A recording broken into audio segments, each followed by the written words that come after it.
네, 안녕하세요. 말씀을 굽는 시간의 오일기 목사입니다. 네, 오늘 화요일 아침인데요. 이 아침에 하나님의 말씀으로 은혜 나누게 되길 소망합니다. 오늘 하나님께서 우리에게 주신 말씀, 창세기 31장 30절에서 34절까지의 말씀입니다. 네, 제가 하나님의 말씀 봉독할 텐데요. 이 말씀을 봉독할 때에 살아계신 하나님의 음성 들으시게 되길 바랍니다. 하나님의 말씀입니다. 이제 내가 내 아버지 집을 사모하여 돌아가려는 것은 옳거니와 어찌 내 신을 도적질하였느냐.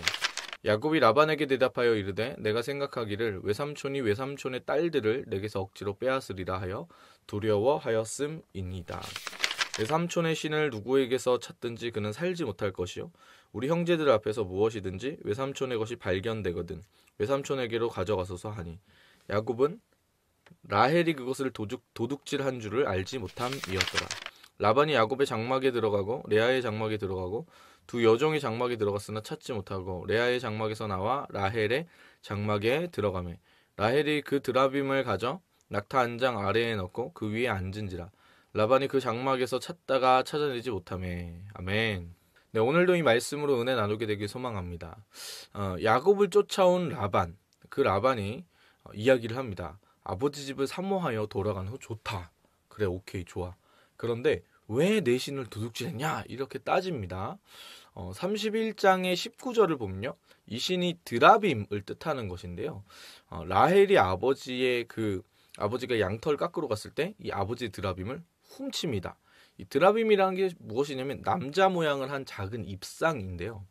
이 드라빔이 의미하는 바가 있었어요. 어떤 걸 의미하냐면 당시 이 집안의 수호신을 거의 대부분 그 집의 수호신을 모시고 있었는데 그 수호신이 거의 대부분 이 드라빔이었습니다. 그리고 이제 그렇게 수호신으로 모시던 거였는데 이게 상징하는 바가 있었는데 그게 뭐냐면 재상권이나 그 집안에서의 지위, 뭔가 가장이거나 아니면 그 집안 전체의 대표를 뜻하는 어떤 상징적인 그런 의미를 지닌 물건이었다는 것이죠. 그러니까 이 드라빔을 소유한 자가 집안에서 차지하고 누릴 수 있는 특권, 어떤 권리 그런 것이 있던 시대였다는 겁니다. 라헬이요. 어쩌면 이 드라빔 훔친 거에는 어떤 의미가 있는데요. 어떤 의미가 있냐면 야곱이 더 이상은 라반의 종이 아니다. 이런 거를 뜻하는 의미가 있는 겁니다. 야곱이 라반의 그 재산 중에 일부를 차지하는 것은 정당하다. 그리고 그럴 자격이 있다는 거를 이 라헬이 지금 확인해 보고 싶었던 겁니다. 그래가지고 이걸 이렇게 훔친 건데 이 라헬이요 사실은 등장할 때부터 굉장히 당찬 모습이 있던 사람이거든요. 여성이라는 사람이 이제 여성이 목자로 이렇게 일하는 경우가 드문 시대였는데 이 시대가 라헬이 처음에 딱 이렇게 등장할 때 아버지의 양떼를 몰면서 등장합니다. 굉장히 당찬 사람이고 어떤 면에서 보면 좀 감정적이기도 하고 즉흥적인 그러니까 그 감정이 말하고자 하는 바의 본능에 딱 그냥 생각에 그런 걸 하지 않고 그냥 마음 내키는 대로 그냥 해버리는 어떤 면에서 보면 시원하기도 한데 뭐 여러 가지 그런 부분에 좀 결핍이 있는 사람인 거죠. 뭔가 그런 톡톡 튀는 부분에 야곱이 끌렸을 수도 있을 것 같고 이 즉흥적인 부분이 어떻게 드러나냐면 아이를 자기가 낳지 못하니까 언니를 질투하게 되는 겁니다. 그 감정적이고 즉흥적인 부분이 드러나는 게 그래가지고 어떻게 하냐면 자식을 낳게 하지 못하면 나 죽어버릴 거라고 야곱에서 가서 따지는 거죠. 얘가 그런 사람이에요, 라헬이. 야곱의 사랑을 받고 있음에도 불구하고 거의 독차지하고 있음에도 불구하고 언니를 질투하는 그 라헬의 모습은요. 어쩌면은 이 라헬이라는 사람이 가진 이 욕심이 이 사람 안에 있는 것이 얼마나 큰 욕심인지를 우리 가운데 알게 해주고 보여주는 장면인 것 같습니다. 그래서 라반과 야곱이 멀어지는 그 순간에 남편의 편에 가지고 이제 열심히 이 남편 우리 아버지 잘못했어 뭐 이렇게 막 엄청 그렇게 편을 들었던 거죠 남편에게. 그리고 그 결과로 오늘 아버지의 드라빔을 훔치는 겁니다. 근데 이 드라빔이라는 게 신을 의미하는 거잖아요. 수호신을 의미하는 건데 사실은요 이 드라빔이라는 게 아무것도 아니에요. 그냥 아무것도 아니에요. 신이라고 얘기하지만요. 여러분 이 우상은 사실은 아무 능력이 없는 신입니다. 그래서 생각해 보세요. 이게 정말 신이라면은 훔쳐가는 사람 이게 훔침 당하겠습니까? 그 신이라는 존재가? 그럴 수 없는 거거든요. 근데 그 훔쳐가는데도 아무런 대항을 하지 못하는 신인 거예요. 그게. 그리고 인장 아래에 넣고 이 엉덩이 아래에 깔려도 어떻게 보면은 그 순환인 거잖아요. 근데 그 엉덩이에 깔려도 아무런 재앙도 내리지 못하는, 예, 한낱 우상에 불과한 거예요. 우상이라는 거죠, 그게. 여러분, 그 재산의 상속의 어떤 정당성을 나타내 준다라는 거라고 하지만, 근데 그걸 빼면은 사실은 아무것도 아닌 이 드라빔을 여러분 라반이 그렇게 지금 중요하게 생각하고 있는 겁니다. 네. 근데 그게 이 당시에 뭐랄까 문화가 그랬어요. 그래서 바벨론의 함무라비 법전을 이렇게 보면요, 이 당시 풍습을 조금 엿볼 수가 있는데, 이 법전에서는 뭐라고 얘기하냐면 다른 사람의 신상을 훔치잖아요. 그러면 그게 사형에 해당한다고 써 있습니다. 사형. 다른 사람의 수호신 신상을 훔치면 사형. 그게 이렇게 뭐랄까 이 당시의 풍습과 문화를 보여주고 있는 것이죠. 그래서 야곱이 라반 앞에서 이 분위기가 그렇기 때문에 이렇게 얘기하는 겁니다. 그 신을 누구에게서든 찾든지 그는 살지 못할 것이다. 야곱이 그렇게 얘기해요. 그죠? 근데 이때 야곱은 몰랐던 거예요. 자기가 사랑하는 아내가 드라빔을 훔쳤다는 것을 알지 못했다는 거예요. 그런데 오늘 이 야곱의 말이요, 어떻게 보면 무서운 저주잖아요. 이 저주가 이루어집니다. 지금 당장 라헬이 그걸 훔쳐갔다고 해가지고 지금 당장 죽진 않아요. 근데 가나안으로 가던 중에 결국 죽게 되는 것이죠. 야곱이 예언한 그대로 이루어지게 되는 겁니다. 몰랐다고 하지만 여러분, 이 야곱의 말 한마디가 가져온 결과가 너무 엄청나고 너무 참담한 일 아닙니까? 사실은요, 이 말이라는 것은요, 사람이 바뀌는 어떤 부분, 사람이 달라지는 부분, 사람이 살아가는 부분에서 어쩌면 가장 중요한 부분이 아닐까 싶습니다. 탁월한 사람이 되려면 여러분 어떻게 해야 될까요? 이 질문에 있어서 거의 대부분의 스승님들과 책들, 그리고 구전되는 전승이나 속담들에서는 뭐라고 답을 하냐면 말을 바꿔야지 탁월해진다고 이야기를 하는 겁니다. 생각은 말이 되고 말은 행동이 되고 행동은 습관이 되고 습관은 운명이 된다. 이게 굉장히 유명한 말인데요. 여기서 생각을 바꾸고 행동을 바꿀 수 있는 중간 단계의 핵심 키워드가 뭐냐면 말입니다. 근데 여러분, 이것이요, 우리가 믿는 신앙생활에도 똑같이 적용이 되는 부분이 있어요. 성경은 이 믿는 성도의 말에 있어서 굉장히 중요하다는 이야기를 계속 주거든요. 여러분, 우리가 신앙이라는 건 무엇인지 한번 생각해 볼 필요가 있는데, 신앙이라는 게 무엇이냐면요, 그것은 하나님과의 관계입니다. 더 구체적으로 하나님과의 사귐이 있는 관계이죠. 그래서 친밀함을 가지게 되는 관계입니다. 그래서 여러분, 신천지나 이런 데서 뭐라고 얘기하면 교회에 실망했다, 막 어떻게 그럴 수 있냐, 막 이렇게 따지는데 잘못된 겁니다. 그거. 왜냐면 신앙이라는 거는 교회의 모습 안에서 어떤 신앙 생활을 해나가는 거지만, 엄밀히 따지면 신앙은 그거랑 상관이 없기 때문에 그래요. 신앙은 하나님과의 관계가 신앙인 겁니다. 그게 믿음인 거고요. 네. 그래서 교회에 실망해서 떠나는 건 안 되는 겁니다. 원래대로 따지자면. 그런데 우리가 그 사귐의 관계 안에서 경험하게 되는 것들이 있어요. 하나님과의 관계가 신앙이니까 사귐의 관계 안에서 어떤 일이 일어날까요? 닮게 된다는 거죠. 서로 닮게 된다는 거. 우리가 연인을 만나가지고 오랜 시간 동안 연애를 하고 결혼하기 직전에 많은 사람들이 사진을 찍거나 막 이렇게 저렇게 했을 때 그들을 바라보면서 이렇게 얘기해요. 야, 너네 닮았어. 분위기가 닮았어. 생긴 게 같지 않아도 닮았다. 뭔가 비슷한 뉘앙스가 있다. 뭔가 이런 얘기들 많이 하게 되거든요. 그게 시간이 서로 이렇게 두 영혼이 맞닥뜨려가지고 함께 하게 될 때 서로를 닮게 하는 것이죠. 우리가 신앙생활 할 때 예수님을 닮게 된다는 것입니다. 예, 그래서 우리 주님이 하시는 그 말이 나의 말이 되고, 우리 주님의 생각이 나의 생각이 되고, 주님의 행동이 나의 행동이 되어서 하나님께서, 우리 예수님께서 가라 하시는 그 걸음 따라서 우리가 우리의 삶의 걸음 걷게 된다는 것이죠. 여러분, 예수님을 닮는 것은 그럼 결국에 무엇일까요? 결국 그것은요, 성령의 열매를 맺는 것입니다. 그렇죠? 성령의 열매를 맺는 거예요. 이 성령의 열매가 내 삶 가운데 맺혀지는 겁니다. 근데 우리 이 주승중 위 목사님께서 주일 때 언젠가 그런 설교를 하셨는데, 성령의 열매라는 것이 원래는 한 가지예요. 사랑이거든요. 사랑의 그 열매를 다른 식으로 표현을 한 겁니다. 제가 이전 영상에 이런 설명을 좀 드렸던 적이 있는데, 그래서 여러분, 우리 삶의 결국에 사랑이 나타나게 되는 것을 이야기하는 것이죠. 그래서 우리가 어떻게 되냐면 궁극적으로는 그리스도의 장성한 분량에 다다르도록 그렇게 자라가게 되는 것이죠. 그런데 이 신앙이 성숙하다는 것은 결국에 뭐냐면 그 그리스도의 장성한 분량에 다다른다는 것은 결국 무엇이냐면요. 말의 성숙을 뜻합니다. 말의 성숙. 성경에서 말하는 성숙하고 온전한 사람이라고 할 때 그 사람은 말의 성숙을 가지고 말이 온전한 사람을 그렇다고 얘기하는 거거든요. 그래서 여러분 이 선지자 중에 사무엘을 이야기할 때 뭐라고 표현을 하냐면 그의 말이 하나도 땅에 떨어지지 않았다라고 이야기를 하는 겁니다. 야고보서 3장 2절은 우리 가운데 뭐라고 얘기하냐면 우리가 다 실수가 많으니 만일 말에 실수가 없는 자면 곧 온전한 사람이라 능히 온몸에 굴레 씌우리라 라고 이야기를 하는 겁니다. 예, 말에 실수가 없는 사람이면 온전한 사람이라는 거죠. 우리 그리스도인들은요 예수님을 믿는 것으로 하나님의 자녀가 된 사람들입니다. 이 자녀의 권세가 있는데 예수님께서는 우리에게 너희가 땅에서 매면 하늘에서 매인다, 땅에서 풀면 하늘에서 풀린다라고 이야기하셨습니다. 왜냐하면 우리가 하나님의 자녀이기 때문이죠. 그런데요 우리가 여기서 좀 고민해 보아야 할 게 우리가 말을 잘 못 씁니다. 여러분 우리의 말은요 성숙하지 못할 때가 참 많지 않나요? 그래서 오늘 야곱처럼 우리도 섣부르게 우리의 삶을 살아가면서 전후 좌우를 잘 따지지 않고 우리 사리의 판단에 옳은 대로 그냥 막 얘기를 하는 거죠.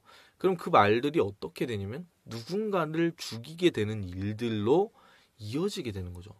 누군가를 죽이는 그 말로 나가게 되는 겁니다. 여러분 이 영상을 보고 계신 분들 중에 혹시 부모님이신 분들은요, 여러분이 자녀를 볼 때 격려와 사랑의 말을 하고 계십니까? 아니면 매번 다른 집 자녀랑 계속 비교하고 아이의 자존감을 떨어뜨리는 말을 하고 있지는 않으세요? 야 옆집에 걔는 막 이러면서. 예. 여러분 부모님이 아닌 여러분 어떻게 생각하세요? 여러분의 삶은 지금 긍정적이고 밝은 말들을 계속 하고 계세요? 영상을 보시는 여러분? 아니면 매번 막 이렇게 우리 삶을 살아가는데 여러분이 하고 있는 말들 한번 살펴보세요. 부정적이고 막 소망이 없는 말들을 막 하고 있지는 않으세요? 여러분 말이라는 거를 보면은요 이 사람이 어떤 사람인지를 알 수 있어요. 그 사람이 어떤 사람인지를 나타내 주는 게 말이거든요. 근데 이 말은 그 사람이 어떠한 믿음을 가졌는지 또 보여주는 것이죠. 우리가 믿는다 하는데 사실은 하나님을 믿는 백성이 가져야 할 말은 가지지 못하고 막 그냥 지나갈 때가 많이 있는 것 같아요. 만나서 하나님을 찬양하고 하나님께서 내게 어떤 은혜 베푸셨다라는 그 귀한 말을 막 하기보다는 우리가 만나면 자주 쓸데없이 누군가를 험담하고 자기 자랑을 하는 경우가 많이 생기는 것이죠. 더 심한 것은요, 교묘하게 이 말로 이거를 가린다는 거예요. 우리가 교회에서 훈련받은 바가 있으니까 대놓고는 안 하는데 돌려서 얘기한다는 것이죠.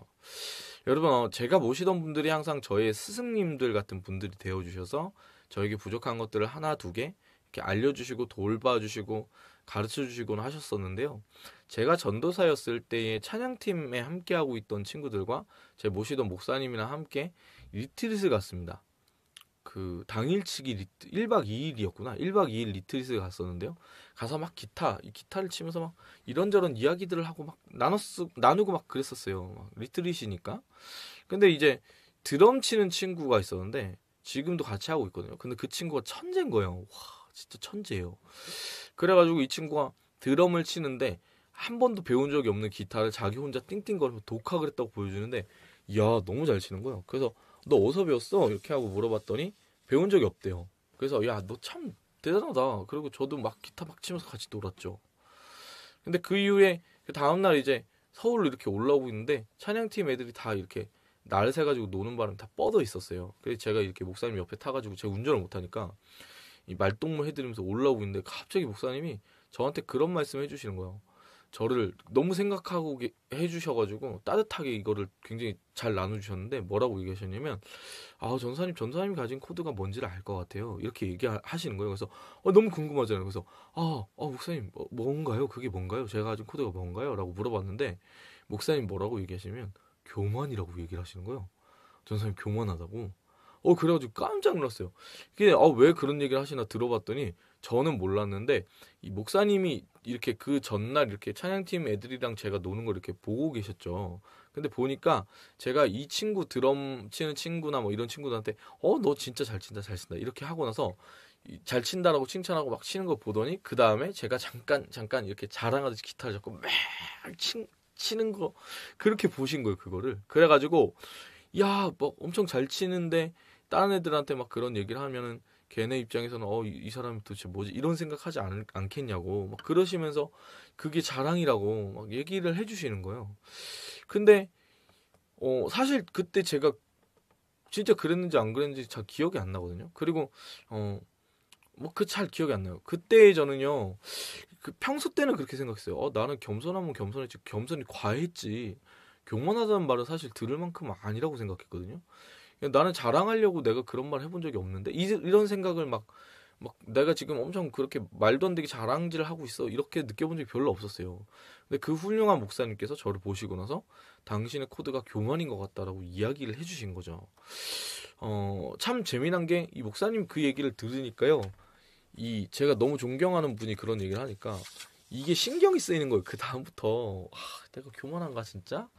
근데 참 재미난 게 뭐냐면 나이가 이게 몇 년 전 얘기거든요. 거의 한 10년 가까이 된 얘기인데 나이가 더 들어가지고 몇 년 시간이 딱 지나가는데 지금 요 나이가 돼서도 제가 39인데 지금 이 나이 돼서도요 가끔 가다가 그때 그 순간이 생각나고 내가 교만하구나 진짜 교만하구나 하고 달라지지 않는구나 하고 생각이 되게 되는 순간이 있더라는 거죠. 예를 들어서 어떤 게 있을까요? 제가 가진 기타들이 다 좋은 기타, 이 기타도 진짜 엄청 좋은 기타거든요. 근데 이제 제가 기타를 진짜 많이 치고 수없이 많은 기타들을 다 제 손을 이렇게 거쳐가지고 간 기타들이 많아가지고 나름대로 프라이드가 있는 거예요. 내가 선택한 기타가 최고로 좋은 기타야. 뭐 그런 뭐 그게 있는 건데 근데 제가 아끼는 이제 찬양 인도를 준비하고 있는 사역 준비하고 있는 친구 하나가 있는데 좋은 기타를 제가 막 이런 안내를 해줬는데 이 친구 사가지고 온 거예요. 되게 너무 좋은 가격으로 진짜 잘 샀어요. 근데 저는 나름대로 제 프라이드가 내 기타가 짱이야 하는 식으로 또 이 친구한테 그렇게 얘기를 했나 보더라고요. 그래가지고 이 친구가 잠잠히 있다가 얘가 또 성숙한 친구여서 이렇게 있다가 어느 날 막 그런 날 있잖아요. 허심탄회하게 막 얘기하게 되는 날. 그런 날 갑자기 담담하게 물어보는 거예요. 목사님 그런 얘기 왜 하시는 거냐고. 근데 그래서 나중에 생각해 보니까 제가 참 그 기타 가진 사람한테 못할 말을 한 거죠. 하면 안 되는 말을 사실 한 거죠. 네 기타 별로야 이렇게 얘기한 거잖아요. 그러니까 반에서 2등한 아이 자랑하는 부모님 앞에서 우리 아이는 뭐 그냥 1등 해. 너 2등밖에 못하냐. 뭐 이렇게 얘기한 거랑 또 비슷한 같은 느낌이 드는 거예요. 그때 알게 된 거죠. 그렇게 얘기하면 여러분 2등 아들을 둔 그 부모님 마음 상할 거잖아요. 근데 제가 그 기타를 가지고 마치 그렇게 했다는 거죠. 그래가지고 그 목사님이 이전에 제 전도사일 때 얘기해 주셨던 그 말이요. 하나 틀린 게 없구나. 이 생각을 하게 되는 거예요. 그러면 시간이 지날수록 제가 나는 참 교만한 사람이네. 이거를 보게 되는 거 있죠.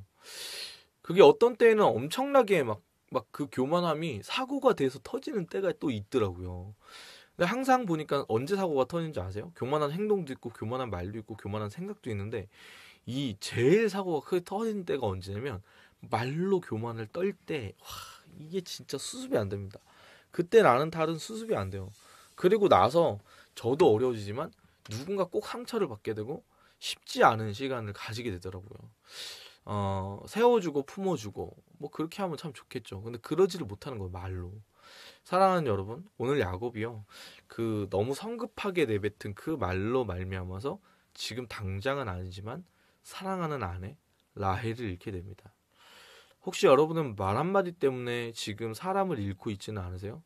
이게 친구여도 어렵고요. 가까운 사람 지인이어도 어려워요. 말 한마디로 진짜 관계가 잃어버리게 되는 경우가 있으니까.